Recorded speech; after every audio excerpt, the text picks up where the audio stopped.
heading towards a resolution. We've got to be at a resolution point pretty soon because the deadline for the Vikings to put a franchise tag on Sam Darnold or any player, you can only use one during the offseason. That's Tuesday. It's coming up. It's very soon. Are they going to do it? Do they franchise tag Sam Darnold? I don't think so, but it's a much closer decision than you think. I think when you have a general manager in Kwesi Adolfo-Mensah, who is a former commodities trader, he understands value and assets and how to move them and how to take advantage of having one. And Sam Darnold can be a trading chip. Yeah, you look at his numbers. He threw for 4,300 yards last year. Yes. Yet the last 2 games were disastrous. But you look at the entire body of work; it's a heck of a year. 25 touchdowns and 35 touchdowns. 35 touchdowns, 12 picks. Yeah. You would take that. You would take 4,300 yards from your quarterback every year. Yes. I know everybody's on him for holding on to the ball in the 2 losses too long, but there were protection issues as well. So, yes. And, that's why interior offensive line is considered a key focus for the Vikings this offseason. So if he had better protection, maybe he would have been encouraged to get rid of the ball quicker. So I still think Sam's an asset. He could start for a number of teams in this league. I'm thinking of New Orleans off the top of my head. I'm thinking the Raiders were off the top of my head. Maybe the Giants, but I don't think the Giants would bring him back to New York where he floundered for the Jets. Steelers are a good option too. Steelers is a possibility too.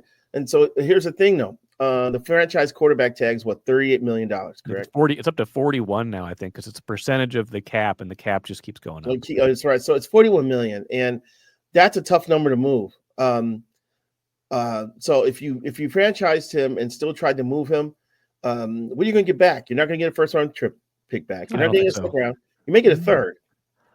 So is it worth going through all this just for a third round pick? I would say no. So it's, as much as I would like to see them take advantage of the trade chip they have, just the way the financials at NFL work out, I just don't think it's. I don't think it's prudent, just because of what they would have to go through just to get a third round pick or something. I don't think because I don't think they get second.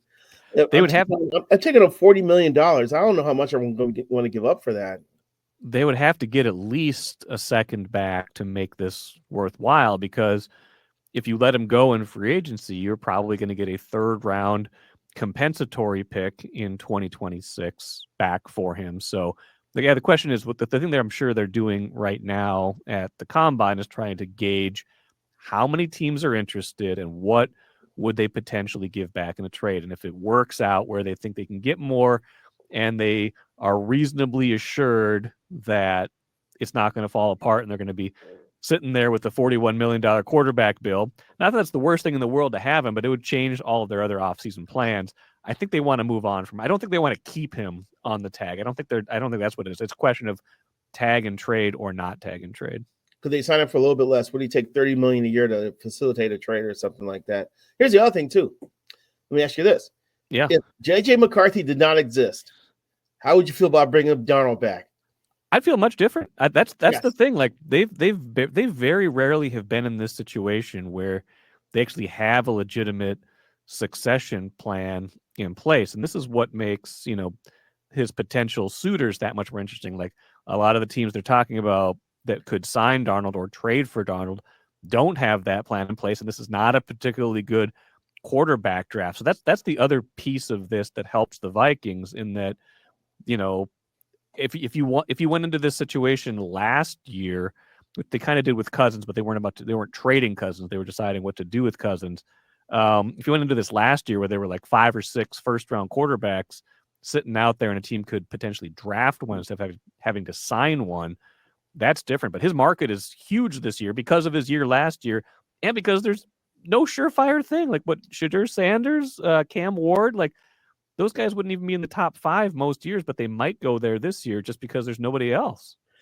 If you were the Raiders and you had a choice of Aaron Rodgers or Sam Darnold for $40 million in a year, who would you take? I was just having this thought exercise earlier today, and that's a great question. I don't even think you need to pay. I don't even know what you need to pay Rodgers this season. I think he just wants to play. Like my question basically was that, like, who do I think is going to have a better year in 2025. Aaron Rodgers, who's going to touching turn Aaron Rodgers. Not touching him. He's no, toxic, man. he is toxic. I'm just saying, like, from a pure quarterbacking standpoint, like, we've only seen one really good year from Sam Darnold. We've seen a Hall of Fame career from Aaron Rodgers. I'm not even convinced that Darnold would have a better year than Rodgers next year in this equation. But it's just a chatter you get with it too, though. Because yes, I know. I saw some of it from my Bears this year. The 3 or 4 guys had like weekly podcasts. Right. And a couple of defenders and DJ Moore. And so they're kind of chirping during the week, and I don't think it helps the message that's coming out of the locker room. You're right, and with Aaron Rodgers, you get Pat McAfee as well.